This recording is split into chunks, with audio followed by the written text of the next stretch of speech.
Someone's presentation is going on. Ma'am, would you like us to do the presentation or you'll be sharing the screen, ma'am? Um, if it is possible, then I'll only do my presentation. Okay. Okay, so I've already shared one copy to you. I okay, think you ma'am. have received the email. Yes, ma'am, we have. Okay. Okay, so I'll just start with the introduction, ma'am. Why my class is scheduled at 12:30? You people said 12 o'clock, ma'am. 12. Okay. Yes, yes, ma'am. So yeah, just a minute. Yes, ma'am. Take your time, ma'am. One minute.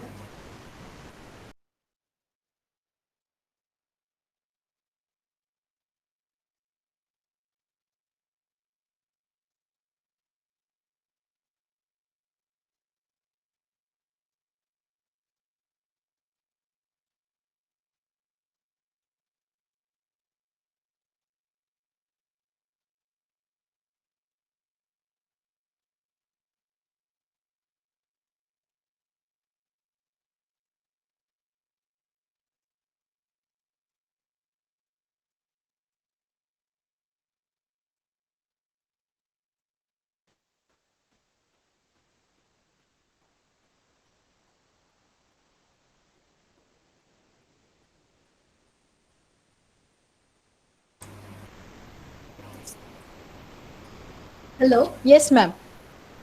Is it audible? Yes, ma'am. It's audible, ma'am, and the screen is also visible, Okay. ma'am. Ma'am, I'll Okay, just. that's great. That's great, ma'am. Yeah, please. I'll just start with the intro, ma'am. Yeah. Yes, please. Thank you, ma'am. Good afternoon, all. Now we would like to introduce our next speaker for the day, Dr. M. Sunila.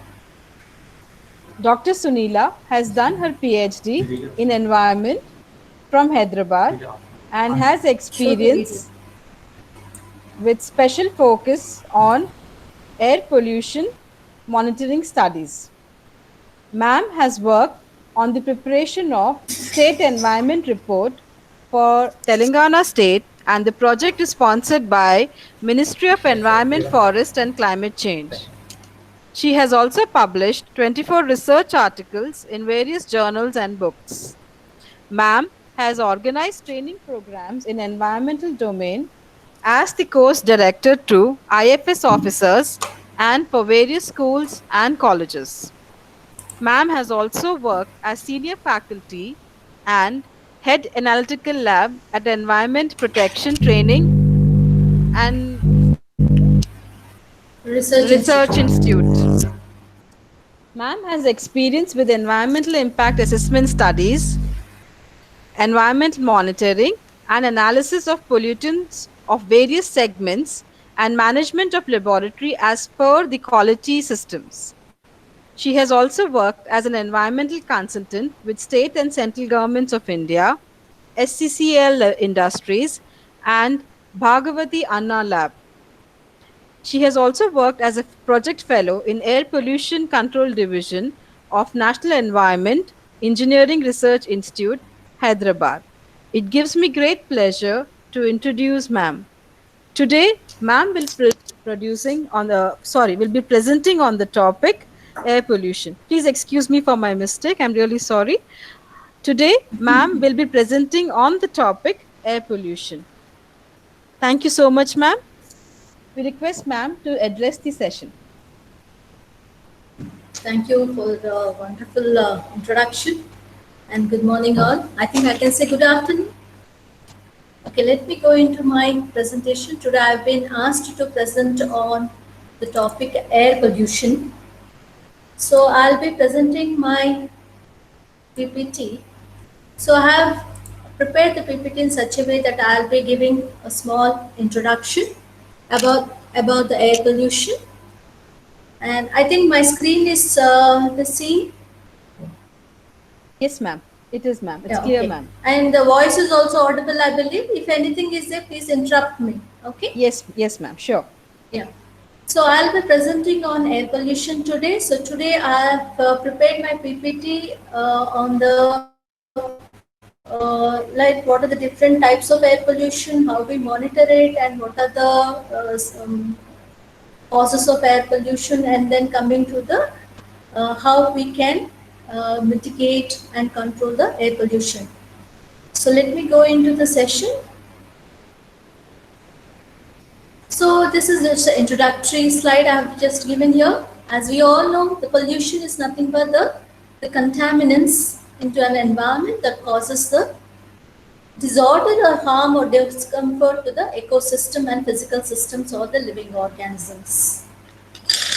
So there are different types of pollutions, like we have water pollution, we have land pollution,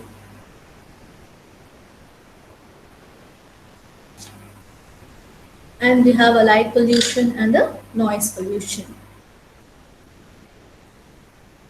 Just put up the video. Now when it comes to an impact,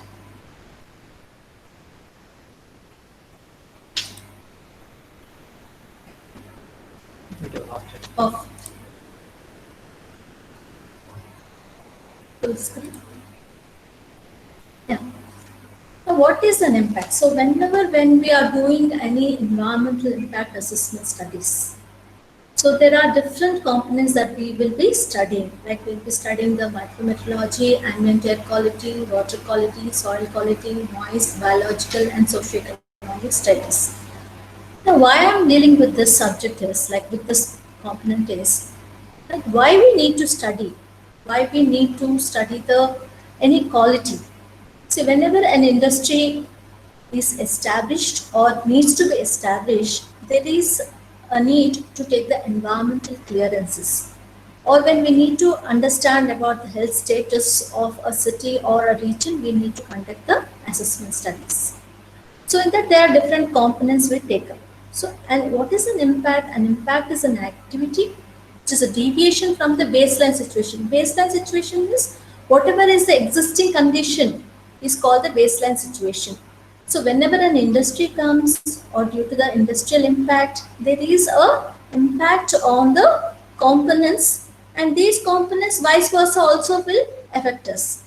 Like whenever an industry comes, these parameters or these components get affected, and these components also play an important role in our for establishing any industry. Now, here when we have here I am telling you about the different components. Now I will be focusing only on the ambient air quality. Now coming to this, let us understand what exactly the quantum of the air we take in. So we are taking around 12 kg of air each day, which is yearly 12 to 15 times higher than the food we take. Hence, each and every pollutant in the air matters to us because it causes the harmful effect not only to the human being but also to the animals and also to the buildings also. This is like when we try to understand about the sources of air pollution, we can generally categorize into the anthropogenic, that is the man-made, and the natural sources. So anthropogenic, we can again categorize them into domestic, industrial, and traffic. Now this is a general description. Now coming to the, like we have described about the like in the previous slide, when we go, we have told about the sources of air pollution. Now when we say pollutants can also be classified depending upon their emitted source, like they are classified as primary and secondary air pollutants. Primary air pollutants are those which are directly emitted from a identifiable source, like for example particulates, carbon monoxide. We know from which source these things are coming out. But whereas secondary pollutants are those which are produced or formed due to the interaction of two or more primary pollutants, like your acid rain, peroxyethyl nitrates, ozone. When we say ozone, the ground level ozone is called as a pollutant. Now, these emissions are also classified based upon the sources. Like we classify as stationary sources and the mobile sources. Stationary sources means which are which are fixed at one place. Like in that also we have point source and area source. Point sources again industrial processing, power plants. So these are all classified as point sources. And area sources are like from an area these pollutants are emitting out. In the same way, when it comes to the mobile sources, when we say it is as a line source, we can give examples of railroad channels, and when it comes to the area source, we can give an examples of the aircraft. Now, there are different types of air pollutants. When we say in a simple sense, when we call it as a pollutant, and when people say, "Are there is a smoke," we call it as pollution. It's not so. There are different types of pollutants present in the air. Like for example, we have dust, we have lead, we have sulfuric acid, and we have nitrogen oxides. That is, these are all the gases. And then we have the hydrocarbons, ozones, and air toxics. So we'll in coming slides we'll be explaining what are the mandatory pollutants that have to be monitored. Now these all have the impact on the health, which we'll be seeing in the coming slide. This is just a pictorial representation like how the primary pollutants get converted into secondary pollutants from various sources. And once they enter into the atmosphere, they need to come down. That is, they have to come onto the surface. So there are two types of depositions. One is called the dry deposition, like where the pollutants get attached to the particulate matter, and because of this gravitational force, they settle down. Another is a wet deposition, that these pollutants get mixed up with the rainwater and they come down as a wet deposition in the form of rain. Now, this is just a pictorial representation of the life cycle of the air pollutants, like how they are emitted, from which sources, and how they are transmuted, and how they are removed. Now, we have heard about this outer air pollution. Now, there is also indoor air pollution. Like we always think that we are very safe when we are indoors, but the situation is not so. The indoor pollution is 5 to 100 times greater than the outdoors. See, I've just shown a pictorial representation for us to understand. Like the paints which we use in our households, like the varnishes which we use, they all liberate the aldehydes. In this aldehydes, in the group of aldehydes, there is an aldehyde called formaldehyde, which is a human carcinogen, and also the emissions, and we will be using all this all out and this perfumes, which are nothing but these are all are the aerosols. Like these perfumes get are dissolved in some when they are coming into the,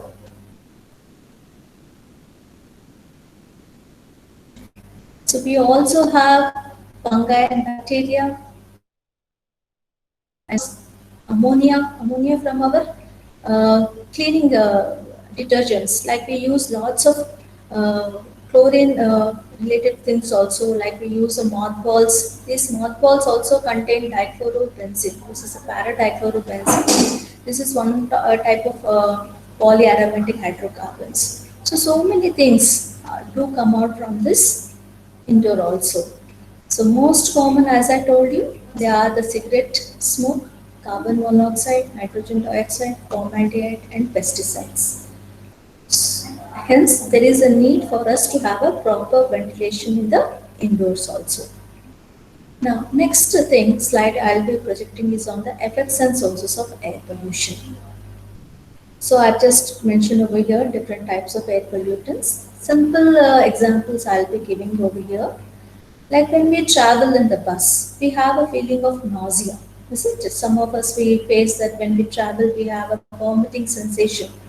So those are because of the nitrogen dioxides and the sulfur dioxides, which are emitted mostly from the power plants, and these also have an impact on the throat and the respiratory system. Now, a good example I'll give you is about the Taj Mahal. So Taj Mahal is made up of white marble. Now when you see the Taj Mahal now, it has turned into the pale yellow color. This is because of the sulfur dioxide, reaction of the sulfur dioxide. And many of them, I believe, are from Hyderabad. When you have been to Hussain Sagar Lake, you have that rotten egg smell type, isn't it? Or also when the sewages come out, you have that rotten egg smell. This is because of the hydrogen sulfide. And there are also carcinogen compounds in the air. That is, when you are traveling by your vehicles, due to the incomplete combustion, not only the carbon dioxide, carbon monoxide, or dust particles come out along the sulfur dioxide, nitrogen dioxides. There is also a culprit called the polyaromatic hydrocarbons. These are also emitted due to the incomplete combustion. And in this polyaromatic hydrocarbons, benzoapyrene is a human carcinogen. And we also have one more thing, that is oxidants. Like good example is the ozone. So ozone is also emitted into the atmosphere, and this also is leading or impacting on the vegetation. That is, the production of the crops is reduced, and it also has an impact on the property also. Now, do these pollutants directly enter into our body? Yes. Like in the lung, the main entry point of the air pollutants is through this alveolus. So as I told you, we take around 15 kgs of air, that is 1000 ml, 1000 liters is 1 kg. So the small minute pollutants in the air also impact our health. So from this alveolus, the pollutants travel via lymph or blood to different organs. That is why we have many cancer patients also nowadays. Like in the rural areas, many of the pesticides are many pesticides are used, and these also enter into our body, and these are also creating the cancers. Now, we are saying about the pollution and everything, but what type of the parameter I need to monitor, and if I monitor it, if I get a value, to which standard I need to compare to understand whether my levels are in within the stipulated limit or they are exceeding the standards. For this, CPCB has come out with National Ambient Air Quality Standards, in which 12 parameters have been identified. So in this, you can group them. There are around 12 parameters. In this, you can group them into particulate matter. That is, if you see, that is the third one, particulate matter, PM10 and PM2.5. So when you see, there is a subscript of 10 and 2.5. 10 means a particulate matter having a size less than or equal to 10 microns. And if it is PM2.5, that is a particulate matter having a size less than or equal to 2.5 microns. So these two come under the particulate matter, and we can group them into gaseous pollutants, where we have SO2, NO2, and we have ozone, we have carbon monoxide. So these you can group, and ammonia. These you can group them under gaseous pollutant, and we have the organic pollutants also, that is benzene and benzoapyrene. Benzene is also emitted from the vehicular emissions and also from the pharmaceutical industries, which use the lot of solvents. Now actually benzene is right now it is prohibited chemical, and we also have the metals like arsenic, nickel and lead.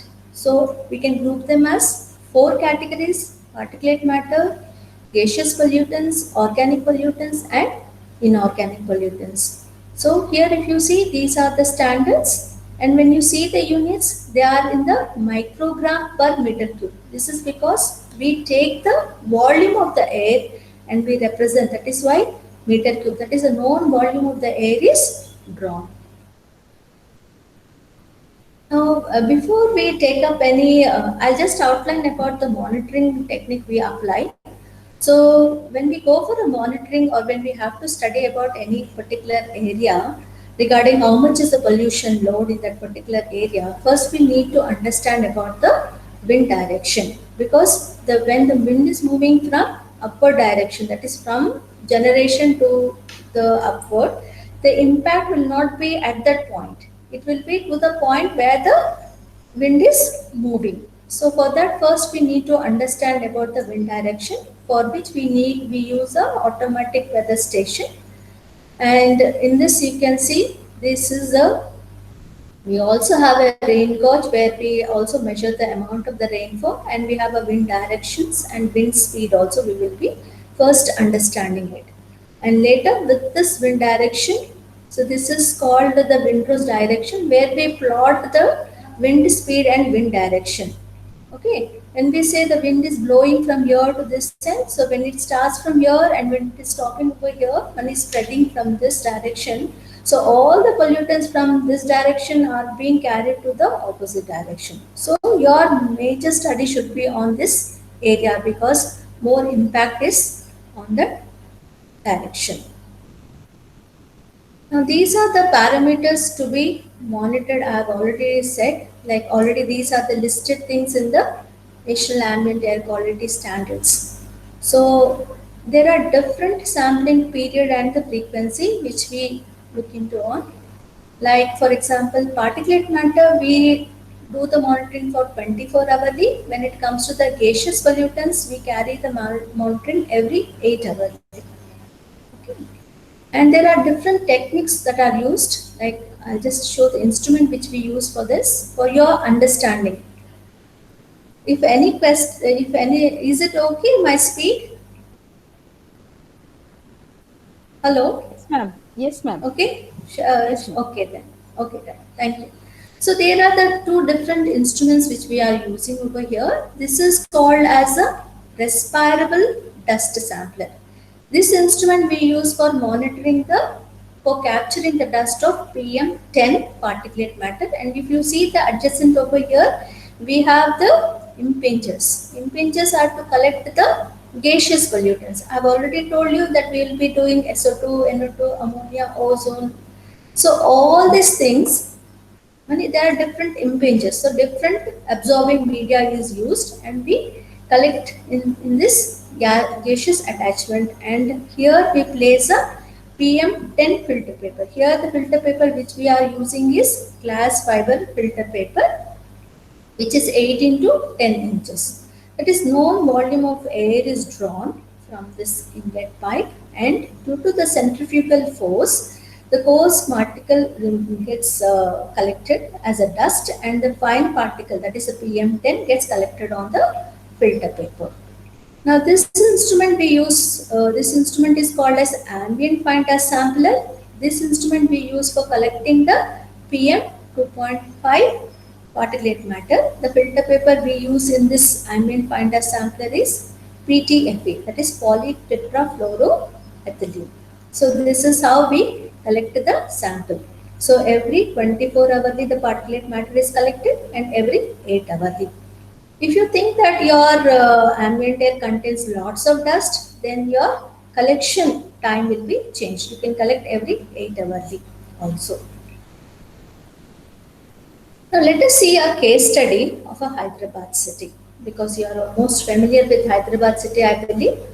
So I'm just projecting one case study on this. So here, as you all know, this Hyderabad was founded by Muhammad Quli Qutub Shahi on the southern bank of this river in 1591. And we are located in the Deccan Plateau, and we are the 5th largest city in the country.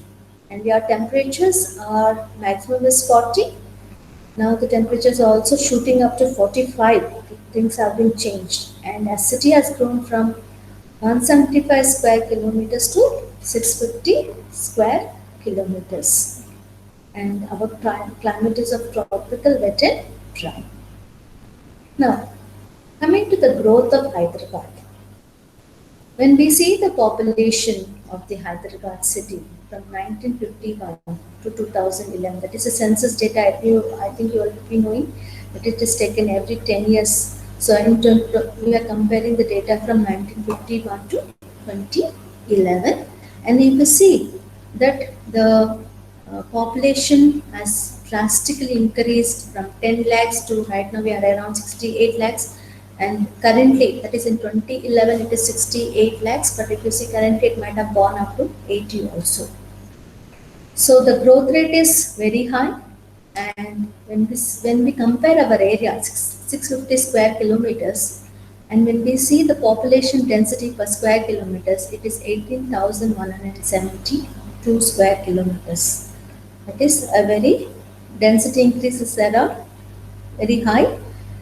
Due to this population growth, which is largely driven by the growth in IT sector and also by some of the industries like pharmaceutical industries and other industries, the population growth has increased drastically.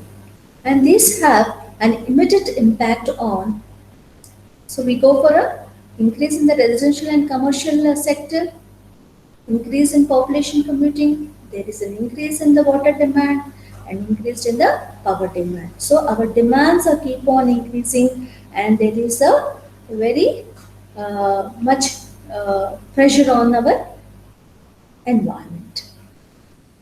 Now this is the one study which we have done for the State of Environment Report of Telangana. These reports are done every 4 yearly. So we have submitted this report in 2017. So here we have compared the land use and land cover in 30-kilometer buffer zone in Hyderabad city. So if you see this red patches is nothing but the build-up, that is a build-up area, that is a urban build-up is increased. And if you see in 2001, the scenario is like this, and in 2015, the scenario is like this. So, and even the water bodies have decreased. Now, when we see this data, like this is the statistics which we are showing here, agricultural plantation, these are the variables which we have studied, cropland, fallow, barren rocky, built up. Our, I think for the students, I think our focus will be in the built up industrial area, built up urban, and your roads also. So if you see, the built up things have increased.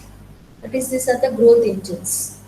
See, you can see here how much area was there in 2001, how much area was under these variables in 2001, and this is in 2015. How much is what is the change, and what is the status, whether an increase is there or decrease is there, and what is the remarks, what is the impact, whether it is a positive impact or a negative impact.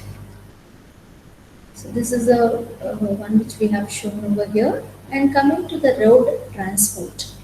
Now you all might have seen nowadays present scenario is right, you have a very beautiful roads with very less traffic.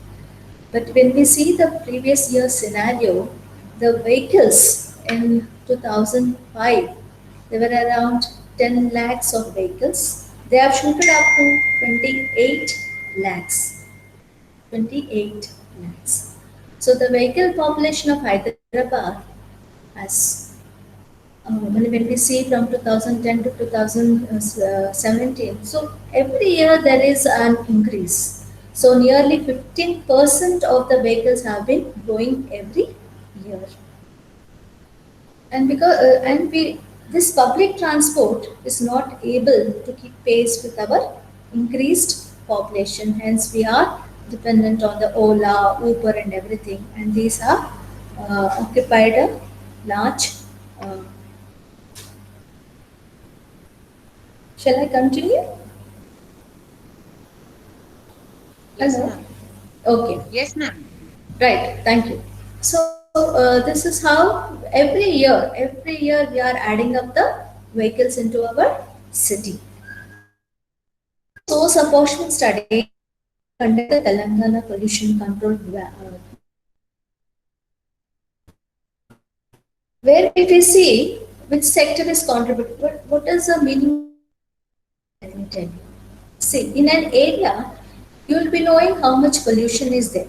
But in real sense, if you want to understand, like from where this pollution has arisen, the source apportionment studies are done. Right? Whether it is because of this unpaved roads, or whether it is because of the road dust, whether it is because of the vehicular pollution or pharmaceutical plants or thermal power plants, from the source apportionment studies we will be able to understand from where this pollution has come up.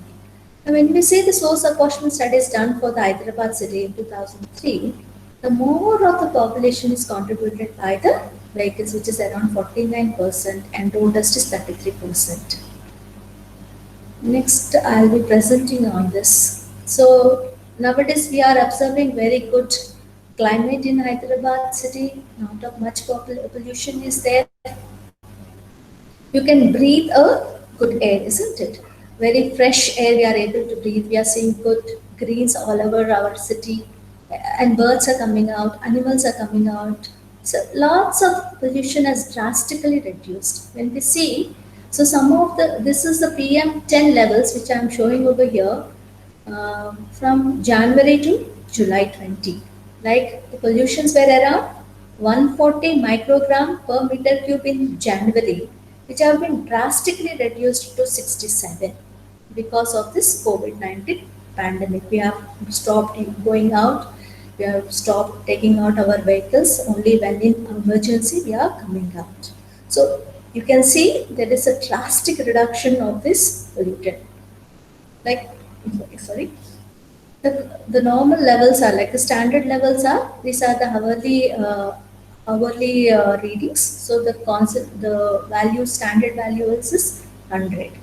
When we see in January, February, March, the concentrations are above the stipulated limit, that is 100 microgram per meter cube. Our pandemic, and we have the lockdown period has started during the March ending, and you see that drastically there is a reduction in the pollutant concentrations, and the pollution levels have drastically reduced. This is the air quality index. This air quality index is nothing but, see, for a common man to understand. When it comes to the technical person, they can understand the pollution levels, what are the parameters that were taken, what is the value, whether it has been exceeded the standard or not. A person who is educated can understand. But when it comes to the common man, we are depicting in the form of an index, that is air quality index. So if you see the colors over here, they are given in the different colors like green, light green, yellow orange, and then red. So here, if you see the air quality index in August 11th, that is yesterday's I'm telling about, the quality of air in Hyderabad is very good. That is, you have a very minimum effect. I have taken the air quality index of January 11th of the same date. Okay, but the month is different. Here you have shown the moderate. When you go into the previous years, it was even in the moderate conditions also. That is, moderate means breathing discomfort to the people with lungs, asthma, or heart diseases. So when you see the colors, then you will be knowing whether we should go out or not. Like, this is the people who are having the respiratory problems. They can check this air quality index. They can step out. Like, these things are available in the Central Pollution Control Board websites and also in the Telangana Pollution Control websites, and you can also download these apps too. So this is one way we projected the quality of the air in the form of air quality index. There is one more study which was done on the greenhouse gases footprint, that is in terms of carbon dioxide equivalent emissions for Hyderabad city. So this study also has said that due to the lack of appropriate public transport system in Hyderabad, and due to unplanned urbanization, which has led to a large scale use of private vehicles. And this emissions from the transport sector are contributing to 56.86%. Now, where do we stand? Like, when we take overall scenario, when we compare India, world with other countries in the world, we are standing in the third position. So we can see how much failure we are in implementing this pollution control strategies. And now the government is taking the initiatives. It is not only the government's responsibility, but also the individual responsibility also lies down in controlling this, managing this pollution levels. So when we see this, this is a study. In this, we around 73 countries were taken into the were studied, in which India, the PM 2.5 concentrations are around 72.5 microgram per meter cube. As I said, PM 2.5, they directly enter into the lungs, and if these dust particles contain any pollutants or carcinogen compounds, they directly enter into the bloodstream and also into the different organs. Now, let us go into the air pollution impacts on health. There is a study done by Lancet Planetary Health nationwide survey which was conducted in 2018. It stated that 1.2 million deaths occurring in the country can be attributed to the air pollution. According to the Washington Post report, the average lifespan, that is, people in India have their life expectancy cut short by 5.3 years. Like, for example, if our average lifespan is 50 years, if you are staying in these polluted cities, you will be ending your life 5.3 years before only. And if you are staying in the districts of Delhi, like Hapur and Bulandshahr, your life expectancy is reduced by 12 years. So you can just think like how much impact is there on this air pollution on our health. And we see there are around 6.2 lakhs premature deaths also are occurring due to this air pollution. And apart from this, how much amount we are spending for this hospitals, for this air pollution, because of this water pollution, indoor air pollution, all these things, this much amount we are spending for one person, around 78,000 rupees for air pollution related diseases, and due to the polluted water we are spending. See, just think about the rural people or the underprivileged people, how they will be able to spend so much of amount. Earning itself is a big challenge nowadays, and spending so much of money on this health issues claiming is very challenging. Hence, there is an urgent need to cut down this pollution levels in our. As let me tell you one more thing. Air is a cannot say it is localized. We cannot say it is generated from this place. It is a transboundary. Money doesn't have any boundaries. It can pass from one place to another place. Hence, there is an urgent need to cut down this pollution at the source. Now, you all might be knowing about the Sustainable Development Goals. I think one session might have planned on these Sustainable Development Goals. We have around 17 Sustainable Development Goals. These goals are meant for a healthy lives. When we see the third goal, that is a good health and well-being, which aims at securing a healthy life for all. So it is our fundamental right to have a healthy environment to live in. So there is a need to have the measures to achieve this goal. You are substantially reducing the number of deaths. So how can we achieve this goal? By reducing the number of deaths, illness from hazardous chemicals, air, water and soil pollution and contamination. So if we have to reach these goals, we need to cut down our pollution levels and need to have a healthy lives. Now I'll just brief about the sustainable solutions. So we also need to have a solution which are sustainable, that is, which can withstand, meet the clean air and energy saving targets. Like foremost thing is we need to have a good public transport. See, now when we see on the roads, only the vehicles will be flying. Commuters, the persons who are walking, they have a very big challenge in crossing the roads, and they don't have a defined paths also. So first, the action should be on the public transport. We need to have a walking and cycling, and we need to have a cleaner fuels and technologies. A good upscale public transport is required. Integrate all forms of transport to maximize the access. So once you get down from a bus, you need to have a metro. Like you have to link up all these different forms of the transport. You need to have a walk and cycle move. Then it is a sustainability goal can remain elusive. The city fails to protect its walkers. Cities will have to change the spending pattern also. And we need to have a compact, dense cities. We need to design our areas to make it more walkable and transit oriented. Cities should negotiate harder with the national government for tighter emission standards to reduce toxic emissions. See, once we have the emissions under the control, then only we can have a pollution-free environment. Build relevant and credible database for the policy action. See, every person is working on this pollution-related studies, but where the data is.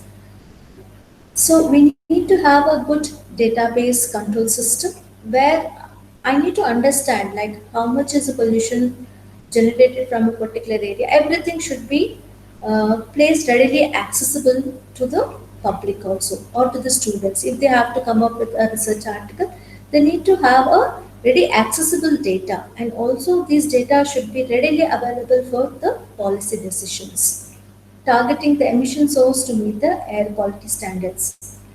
See, nowadays we are having the manual air monitoring stations by the Telangana Pollution Control Board, and also now automatic mo- monitoring stations also have come up. So there is a need to have many more monitoring stations, because once you do a pollution study in one particular area, there you might be finding the levels to be very high, but the technology that has to be applied over that area, or the control or the control measures that will be adopted to that particular area will be different to the other areas. Hence, we need to have so many monitoring stations to understand about the pollution status of that particular area. And account for the health cost, we have to link up with the air pollution decision making. So for any decision making, the how much amount of the money is spent on the health also has to be taken into account. And we need to have a strong baseline data on diseases and deaths. So this is one area where the students can also focus, because the number of diseases or deaths related to the pollution is not being documented. And there is a need to have a build up a public information system on daily air quality with health status. And there is also a need to have to need to have the air quality index of that particular area. So displaces also have to be taken. Now there is one more concept called the green buildings. Now how we can cut down these uh, emissions, or how can we control these emissions, is to have few things like control strategies. Apart from that, we also have to change our buildings also. Now the concept has called as green buildings. Green buildings are nothing but which use less water. You can define the green buildings as which use less water, optimizes energy efficiency, conserves natural resources, generates less water, less waste, and provides healthier spaces for the occupants. Now, when we see the cost savings for the individual units, around 15 to 25% is saved on your power bills, because we are using much of natural light, and we are using solar heating systems, energy efficient walls and roofs, and we are also using the STP treated water, which can reduce our water bills to 10 to 20%. There is a study by World Green Building Council which estimates that your energy savings can be done to 40 to 50% and water savings to 20 to 30% with this green buildings concepts. And the maintenance costs And there is a savings also, like up to 10% reduction in maintenance cost due to the use of compost, 70% reduction in electric bills for common areas through the use of LEDs. More than 75% of rainwater is harvested to recharge the groundwater table. Dependency on the water tankers is minimized. And we can also do the 100% waste segregation. As you know, though we have two types of dustbins, we never segregate the waste at our homes. But when it comes to this green building concepts, where we can do the 100%, but it is also a individual's responsibility of segregation of the waste. There is also a everybody might have heard this, where the government has infrastructure development initiatives at central as well as state level, like Smart City Mantri Awas Yojana and Atal Mission for Rejuvenation and Urban Transformation, that is AMRUT. The need and demand for green buildings has grown many times, that is multifold. So the main aim of such initiative is to make cities and human life safe, inclusive, and sustainable cover over a long period. So when we let me also give a small data statistics about the buildings. Like right now, the buildings where we are living in, where the 20% is of overall is on the water consumption, 25 to 40% is on the energy use, 30 to 40% of greenhouse gas emissions are there, 30 to 40% of solid waste generation is there. So according to the research, buildings account for 18% of total carbon dioxide emissions. Hence, there is a need for us to shift to this green building concept, as these promise to be a great source to reduce the overall carbon footprint, where we have sustainability is more of a choice with right awareness, and which is a need of an hour. These are some of the tips which we are showing over here. And I think many of you also know about the indoors also, like we need to go for the low volatile organic carbon paints, which reduces toxicity and ensure indoors. And we need to have a naturally well ventilated and well lit spaces to provide wholesome indoor environments. And let me give some examples of the green buildings. One green building, I think you all might have heard about this, CII Sorabji Godrej Green Business Center. This is the first building outside of the US to be awarded the LEED Platinum rating. LEED means Leadership in Energy and Environmental Design, widely used green building rating system in the world. The main features of this building is 90% of, you can just Google also and see, Sorabji Godrej Green Business Center. The main features is 90% of the building does not require any artificial lighting. It also inculcates the measures like solar panels, rainwater harvesting and green roofs. I can give one more example of this green building, that Empress Altius in Calcutta. This was the East India's first IGBC, that is Indian Green Building Council, Green Homes, pre-certified as platinum rated building. So in this also the salient features are like energy savings are more than 20%, water saving is also more than 50%, there is a good waste management, there is on-site water treatment and use of landscaping. As you are all the architects of the country, so these concepts may be taken up in a higher, and you need to promote these things. And some few easy ways to combat air pollution is what we have shown over here. Like you have to travel light, that is you need to keep more of your bicycles ready. Take public transport, do your teleconferences. Nowadays, like we have started with webinar sessions, that there is no need for you to physically come and present for these sessions. So such things should be entertained. Use compact fluorescent light bulbs. Plant native trees. Not only plant native trees, like when the example when it indoors, you can use some of the plants which purify your air. For example, you have a snake plant, that is, it is also called as mother-in-law's mother tongue. You have arrowhead plants, you have spider plants, and money plant, palm trees, which all absorb this pollutions.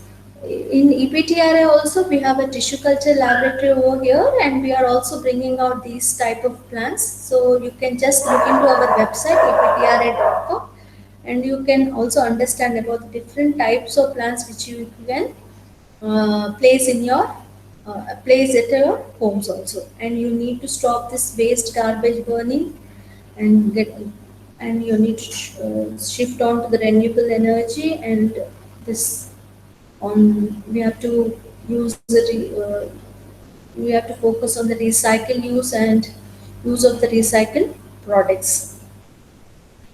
Now, these are some of the business models which we are placing it to the youngsters, which who can work on these areas. Like in agricultural sector, we can promote the drip irrigation, come up with some designs, warehouse, and we also there is a need to shift on to the crops such as ragi, millets, where the water saving cereals we have to focus on. And in industries, there is a need to have a strict norms on the energy efficiencies, CETP, that is the Common Effluent Treatment Plants, Industrial Waste Disposal Units, innovations in treating industrial waste, municipal solid waste. I think you all know how much waste we generate per head per day. It is around 450 to 500 grams. So around 6,000 tons of waste is generated in Hyderabad city. So you can understand a very big challenge in handling this waste. We only see the garbage on the roadside and we say, why, what is this government is doing? But what is our individual role? We never think. How much amount of waste we generate at home, how much can be composed. It's, there is a need for us also to change our behavior. There is a need to have social behavior change is required. So when it comes to the municipal solid waste, there is a need for the waste to energy power plants. Lot of leachate is being produced from these municipal solid waste. So we need to have, this is a very challenging and it's also where lot of research has to be done on this leachate treatment plants and e-waste recycling units. This is where we are lacking. We are not having many of the proper e-waste recycling units. E-waste is nothing but electronic waste, and plastic recycling units, and food waste to the energy. So these are the areas where the youth can focus on, and energy, the renewable like solar, wind energy, and transportation where we can focus on the electrical battery operated vehicles and biofuels, and wastewater where we can have the decentralized the STPs, sewage treatment plants. So with this, I'll be ending my presentation. Before that, I'll be just giving about the glimpses of EPTRI. EPTRI is Environment Protection Training and Research Institute, which is situated in Gachibowli. Here we have our head of the organization is Director General, it is termed as Director General, and right now we have Shri Adha Sinha, IAS. He is a Special Chief Secretary to Government of Telangana. And we have different divisions. We have around 8 divisions in EPTRI, and like we take up the studies of environmental impact assessment as we are NABARD accredited by Quality Control of India. And we are also have the expertise in design and detailed engineering of integrated solid waste management. Right now, EPTRI is an independent engineer for the solid waste management in Hyderabad city under GHMC. We are also the nodal agency for the climate change in Telangana. We also have a very good state-of-art of laboratory, which is recognized by NABL and DST and also by the CPCB. And we also have the ENVIS centers, that is the Environmental Information Systems, which is hosted by EPTRI and funded by the Ministry of Environment, Forest and Climate Change. We have biodiversity, one ENVIS RP, that is a resource person, deals on the ecology of Eastern Ghats, and another is termed as ENVIS Hub, which deals on status of environment and related issues. And we also have a very good capacity building, that is we give the training programs also. And the students can also join as interns in different projects and for their partial fulfillment of their master's degrees. is open for the students, and we also conduct the tailor-made training programs for the a different group of students also. And coming to this GSDP courses, as I told you, NBIS under the Ministry of Environment, Forest and Climate Change is giving this training programs. These are called as Green Skill Development Training Programs. Green Skill Development Programs. This is a new initiative by the ministry. These programs are for the unemployed youth uh, for enhancing their skills in the forest and environment sectors. Okay, put on the video. These are the, like, you have different courses. Around 40 courses have been initiated by the ministry. Out of 40 courses, EPTRI is conducting around 10 courses. So they are like pollution monitors, ETP, STP, CETP, operation and maintenance, waste management, environmental impact assessment, sustain and enhance technical knowledge in solar energy, plant tissue culture techniques and applications, preparation of people biodiversity registers, valuation of ecosystem services and things. So there are around 10 courses we are coming up, and these courses are free of cost for the students. Their boarding and lodging is free. We'll be taking them to the field visits, and external resource persons also will be coming. And right now the courses will be starting from September onwards, and these courses vary from 3 weeks to 6 months. 3 weeks to 45 days. So the people who are interested may just look into our EPTRA website and apply online also. There is a GSDP portal also is available nationwide. So you can apply, students can apply there, and we will be selecting the students. And because of this COVID-19 pandemic, we have limited the number of seats to 15. Before we used to open it for 30 students. Now we have limited only up to 50 students. So please check into our website and apply it on the online. Uh, with this, I'll be ending my presentation. If any queries are there, you can also email to us. My email ID is msunila72@gmail.com. Thank you very much. Thank you so much, Sunila ma'am. madam, thank you very much. Wide. This is Raj Reddy, Director NAC. Oh, good afternoon. Good afternoon. You have an excellent presentation, and now the whatever the questions posted, we do have half an hour more, and they will be asking you the questions. And please don't hesitate to answer them. And with the short Yeah, if notice, any- I know we didn't give you much time, and you are so patient to address the architects, and we appreciate for your help. Thank you. Most welcome anytime.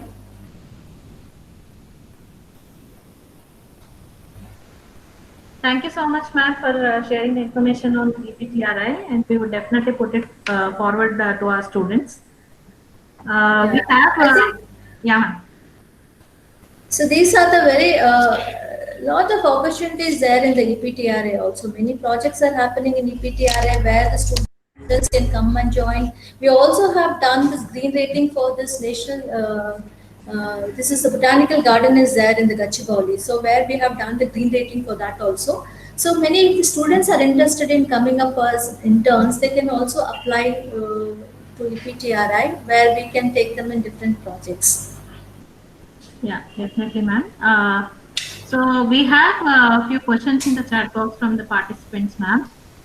On behalf of the participants, we will ask you the questions. Can we go ahead, ma'am? Yeah, please. So, what is the impact of wildlife? What is the impact of wildfire smoke on air quality? Suggest on measures to overcome the problems generated due to this process. Yeah, this when we have seen the different types of sources of pollution, one of the sector is also from the forest fires. As we all know, the few forest fires are intentional, and few forest fires are like they happen. So in these forest fires, there is lot of smoke that is coming out. Because of the smoke, the oxygen intensity is cut down. Because of this, there is impact on the wildlife. So when we have seen many cases also before, like where lot of animals have been died. So only the best thing is to have a satellite phones over there, and also the GIS tracking, like where exactly is the fire that has happened. Now the tracking system is very good with the Telangana Forest Department, where they can immediately sense us. That every forest guard has got one mobile phone with the GIS tracking system. If the forest fire occurs, then immediately the forest fires can be put off. So this is one technique that is being implemented with the Telangana Forest Department. And the mitigation measures is like, see, forest they do catch fire because the litter is there. Because of the litter gets dried up, it catches the fire. Only the thing is, we need to see that the moisture is being controlled in the forest. So once there is a moisture control on the ground, the forest fires do not occur that frequently. Yeah. And Uh, yeah, yes, please. ma'am. Should I proceed to the next one, ma'am? Yes, yes. Yeah. What are the norms and regulations in controlling the air pollution? Yeah. Apart from EPTRI, are there any regulatory authorities for seeking approval related to air pollution? Say, like, two regulatory authorities. One is called the Central Pollution Control Board, which is a nationwide, and coming to the state, it is called as State Pollution Control Boards. Okay. Now, a Central Pollution Control Board comes up with the standards. They formulate the standards. Then these standards are being given to the states. So these states, what we do is they implement these standards. When we see this National Ambient Air Quality Standards, which have been uh, given by the Central Pollution Control Board, as I've already shared in my previous slides, there are around 12 parameters that have been identified in these things. These are for the ambient air quality. When it comes to the indoor air quality, it again depends upon to the every industry or every type of the study which you are focusing on. Like for example, if you're focusing on the paint industry, that is I am talking about the indoor air quality. So we will be focusing on this solvents that have been generated, like xylenes, toluenes, and all these things.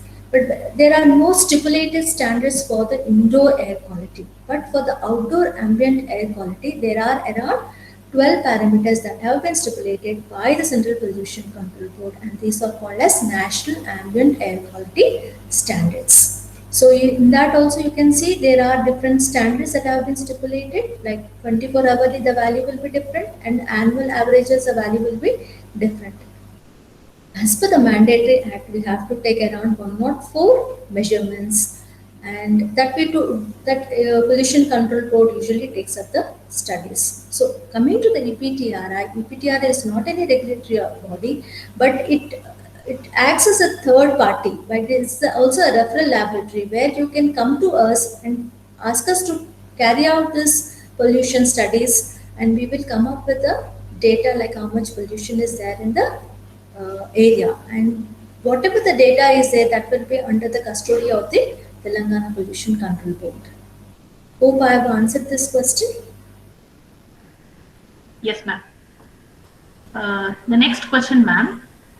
How big is the contribution of carbon emitting from indoor cooking in an ambient or closed environment conditions? Now coming to this, nowadays I think nobody is that much into this cooking, like indoor cooking. So like in the rural areas, when we see that we have been using the firewood for this cooking. Nowadays, these people, many of them also have shifted into this gas and everything. But when it comes to the cooking indoors, what is happening is we are using this firewood. This firewood, because of that incomplete combustion, lots of carbon monoxide is generated, and also lots of polyaromatic hydrocarbons also come out from these things. And because of this generation, lots of oxygen is cut down, and this when it is inhaled, like many women, it is like that air is like equivalent to 10 cigarettes. That much pollution is there in those because not much ventilation is there. The smoke doesn't escape from the in-house, and this when inhaled, as these particles, this is a soot or the dust particles, they are very minute, they directly enter into our lungs, as I've already told. And because these contain some of these pollutants, they cause health effects. So nowadays, the people are shifting it to the gases and everything. The thing is, say, one more example I can tell you about the oil. So the more the oil you use for the cooking and the roasting, these oils also what will happen is when they burn, like they also release this polyaromatic hydrocarbons. When you use the repeated oil, you keep on using the repeated oil after preparing the puri, that only you will prepare the bhajis and everything. You have to throw the oil after your single use, maximum double use, because the more you heat the oil gets burned, and these pollutants are also released. That is why when you see, there was one study which we have done with the bhaji people, where we have collected the oil sample which they are used to keep on use it, reuse and reuse. In that, the polyaromatic hydrocarbon content also has increased. So, taking this food also from this also causes a health effects. So nowadays, when coming to the cooking at homes, everybody has got that exhaust and everything. But when it is coming to the rural areas, also now the different types of chulas have been introduced. So the technology is been implemented, and usage of firewood also has been decreased. Next question, please. Yes, ma'am. If many questions are there, I would like you people to mail it so that we can answer it. Ma'am, we have four questions. Can we go ahead, ma'am?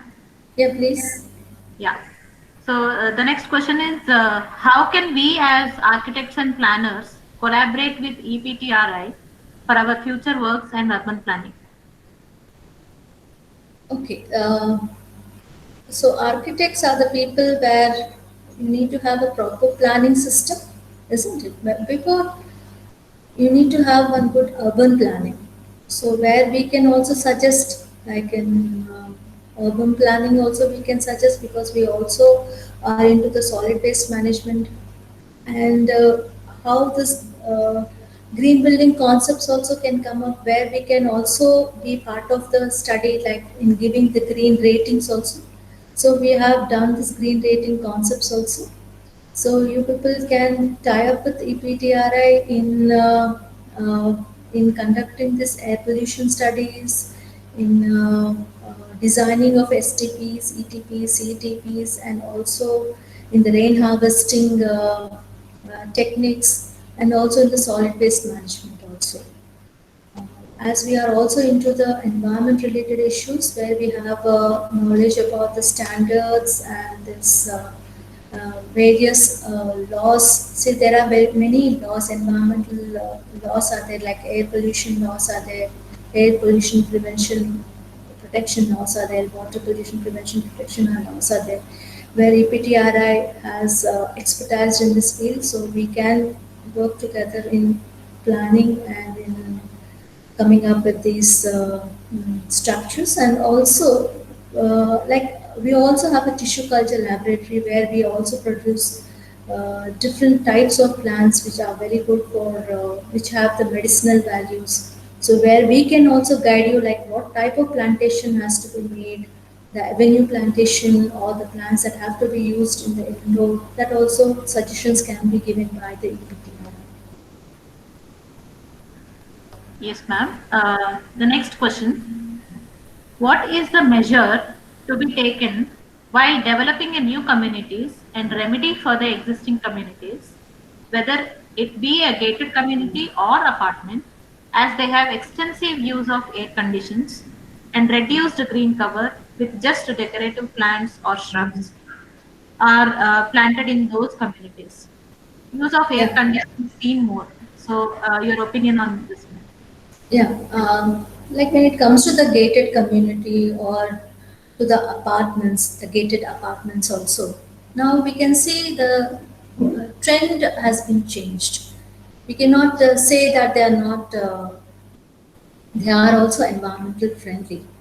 See, whatever the water that is being so whatever the water that has been used, it is being reused again. They also have the STPs treatment plants at their premises because it is a mandatory that every gated community or any gated apartments also need to have the sewage treatment plants so the water can be reused. Coming to the use of ACs, see that is like an individual I can say. The more you are the more you take it seriously, if you want to protect the environment, you need to stop the usage of ACs because your power generation is on the higher end and you are getting addicted to that. You are not much of your ventilation is not into your houses. You are always closing the entire thing where again it is leading to the indoor air pollution. So main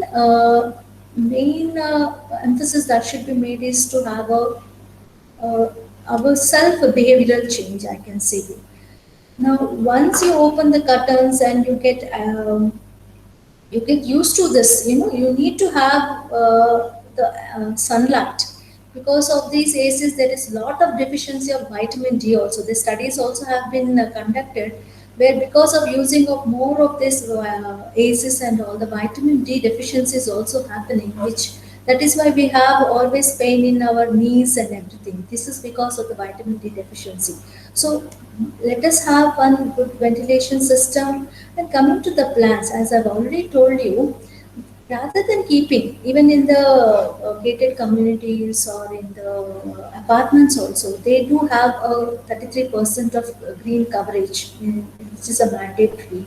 So in this also, what are the type of plants that have to be planted? Which plants are allergic to us? What are the pollens that are there? These pollens are also a polluters. So we have to select the plantation in such a way that these not only give the beautification of that gated community or any community, but also add up. That is, there are some plants which really reduce the air pollution. They act as a barrier. They don't allow the pollutants to transfer from one place to another. They act as a barrier. So avenue plantation list also we can share those things. And also coming to the plants like herbs and shrubs which can be placed in the indoor. Like, rather than having these plants like ornamental plants, I can say, go for the plants which have the medicinal values. Like you have rose-scented geranium, which is a mosquito repellent plants. You have citronella, you have lemongrass, you have aloe vera. In that also aloe vera, you have a red aloe vera, which is having 20 times more of to that green aloe vera, and you have sadapaku, and you have arrowhead, you have snake plant, and these plants, like in snake plant, this emits more of oxygen. Even in the night also, it emits oxygen. So let us shift to this ornamental plants to the plants which have the medicinal values. So those things also we will be able to provide the list to the participants or to the students who are very eager to know about this list and who wanted to grow these plants in their homes also. You can come to the EPTRI. We have a branch of division which deals with that, and where you can come and purchase these plants. Yes, ma'am. Last question, ma'am. How many air pollution monitoring stations are available in Hyderabad, and is the data made available for public? Yeah, Also, yeah. Yes, no, when it comes to the data available, you just go to the you can go to the pollution Telangana Pollution Control Board website, where there is a one heading called the environment data, where you can just click there and you can download this data. You have every monthly data is been uploaded in the website, and also in the CPCB website also there is a air quality index bulletin that is been released every day and every month also. The only thing is you need to go into that website, click the icon and get all the information. So all the data is readily available in the portal. Now coming to the monitoring stations, recently there are many monitoring stations. Exactly the number we need to look into the Pollution Control Board website, and we have continuous monitoring stations also available in the Telangana. There are around 15 continuous monitoring stations. So these things are this monitoring things are conducted under the National Ambient Air Quality Monitoring Project that is sponsored by the ministry itself, that is the CPCB, and also state also carries out this pollution monitors.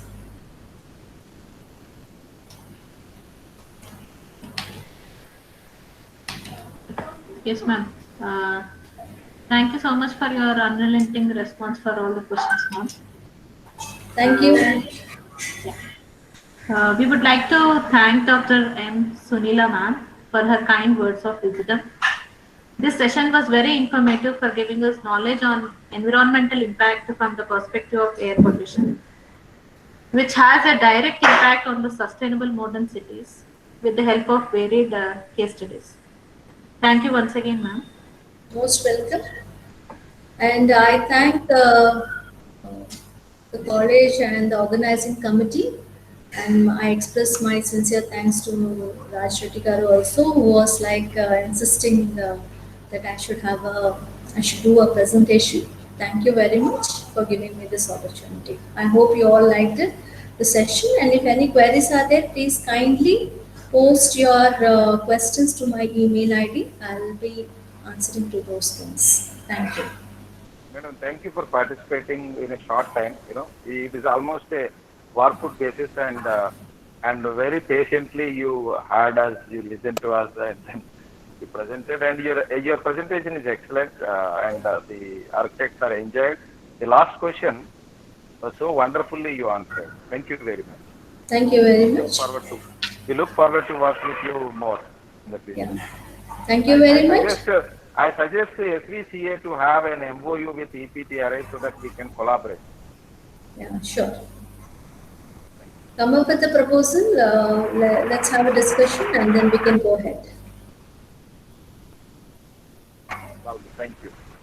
Thank you very much. Stay safe and stay healthy. Bye. Thank you so much, ma'am. Bye. Just.